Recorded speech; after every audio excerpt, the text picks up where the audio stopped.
হারানো জিনিস পাওয়ার পরে তো অনুভূতি ভাষায় প্রকাশ করার মতো না। আর মেয়েদের ফোনে অনেক কিছুই থাকে, অনেক টুপিবিএন মুক্তাগাছা ময়মনসিংহে আমাদের দুইটি সাইবার ক্রাইম সেল রয়েছে, মুক্তাগাছা ময়মনসিংহে একটি, বান্দরবনে একটি।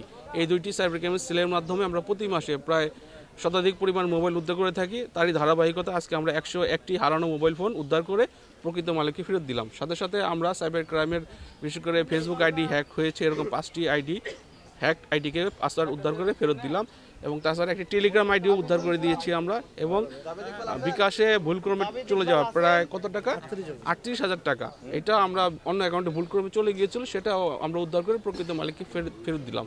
আমরা প্রতি বছরই আমরা প্রায় 2 বছর ধরে এই কার্যক্রম করছি, এবং প্রতি মাসে আমরা এরকম একটা প্রোগ্রাম করে থাকি, এবং এই প্রোগ্রামের মাধ্যমে মাসে একটা দিন আমরা সব মালিককে ডেকে, যারা ভুক্তভোগী ভিকটিম তাদেরকে ডেকে আমরা তাদের হারানো মোবাইল এবং হারানো টাকা এবং তাদের যে ফেসবুক সমস্যা হয়েছিল সমাধান করার পরে আমরা তাদেরকে সেই সেবাটা বিনামূল্যে আমরা এটা প্রদান করে থাকি।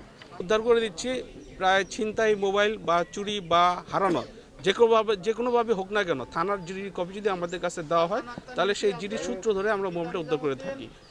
আর ফেসবুক আইডি হ্যাক হলে অনেক সময় দেখা যায় যে সেই আইডিতে তাকে অশ্লীল ছবি দিয়ে সাইবার বুলিং করে শিকার হয়, বা তাদের আত্মীয়স্বজনকে ফোন করে টাকা পয়সা চাওয়া হয়। এই ধরনের সাইবার ক্রাইম কিন্তু হয়ে থাকে। এই ধরনের সাইবার ক্রাইমের কেউ যদি শিকার হয়ে থাকে, বিশেষ করে সাইবার বুলিং, সেটাও কিন্তু আমরা অনেক মামলা দিয়ে তা আসামি অ্যারেস্ট করে সংশ্লিষ্ট থানা সোপর্দ করে থাকি। আমরা ইতিমধ্যে এই মাসেই আমরা প্রায় 2টা সাইবার ক্রাইমের ফেসবুক আইডি, তার প্রেমিকার সম্পর্ক ছিল, ফেক আইডি ব্যবহার করে তাদেরকে অশ্লীল ছবি দিয়ে সাইবার বুলিংয়ের শিকার হয়েছিল, তাদেরকে আমরা অ্যারেস্ট করে পর্নোগ্রাফি অ্যাক্টে মামলা দিয়ে আসামিকে থানায় সোপর্দ করেছি। বাংলাদেশের যে কোনো থানায় জিডি হোক না কেন আমাদের সাথে যোগাযোগ করলে আমরা এই সেবা প্রদান করে থাকি। 25শে অক্টোবর ভোর আমি বের হয়েছিলাম সকাল 10টা বা 11টার দিকে আমার ফোনটা বাস থেকে আর কি চুরি হয়ে যায়। ব্যাগ সহ ব্যাগে 2টা ফোন ছিল, তো একটা বক্স না থাকে আমি জিডি করতে পারি নাই। 25 তারিখ আর রাতেই আমি কোতোয়ালি থানায় জিডি করি। জিডি করার পরের দিন আমি নিউজে দেখি, যমুনা নিউজ সহ বিভিন্ন পেজে গ্রুপে আমি দেখতে পাই টুপিবিএন আর ব্যাটালিয়ন পুলিশ মুক্তাগাছা সম্পর্কে যে ওনারা হারানো ফোনগুলো উদ্ধার করে দেয়। তো আমি 26 তারিখ আর কি, আনুমানিক 26 তারিখ সকালে আর জিডি কপি নিয়ে এখানে জমা দিয়ে যাই। হারানোর পরে 1.5 মাস পরে এখান থেকে ফোন আসে যে আপনার ফোনটা নোয়াখালী থেকে উদ্ধার হয়েছে। তো আজকে 25শে ডিসেম্বর, প্রায় 2 মাস পরে আমি আমার ফোনটা ফিরে পাইলাম আর কি। আর টুপিবিএনকে অসংখ্য ধন্যবাদ জানাই ওনাদের এত ভালো কাজ করার জন্য।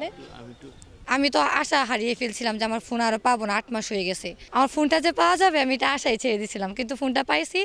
আর হারানো জিনিস পাওয়ার পরে তো অনুভূতি ভাষায় প্রকাশ করার মতো না। আর মেয়েদের ফোনে অনেক কিছুই থাকে, অনেক সুন্দর সুন্দর পিক থাকে, মেয়েরা ফোন পাওয়ার পরে অনেক বেশি খুশি হয়ে যান না, আর ভাষায় প্রকাশ করার মতো না। টুপিবিএন মুক্তাগাছা ময়মনসিংহে আমাদের দুইটি সাইবার ক্রাইম সেল রয়েছে, মুক্তাগাছা ময়মনসিংহে একটি, বান্দরবনে একটি।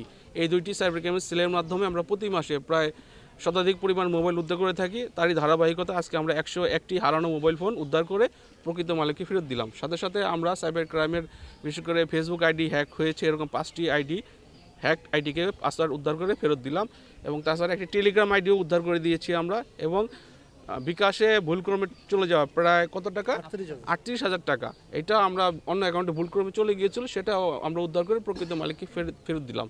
আমরা প্রতি বছরই আমরা প্রায় 2 বছর ধরে এই কার্যক্রম করছি, এবং প্রতি মাসে আমরা এরকম একটা প্রোগ্রাম করে থাকি, এবং এই প্রোগ্রামের মাধ্যমে মাসে একটা দিন আমরা সব মালিককে ডেকে, যারা ভুক্তভোগী ভিকটিম তাদেরকে ডেকে আমরা তাদের হারানো মোবাইল এবং হারানো টাকা এবং তাদের যে ফেসবুক সমস্যা হয়েছিল সমাধান করার পরে আমরা তাদেরকে সেই সেবাটা বিনামূল্যে আমরা এটা প্রদান করে থাকি।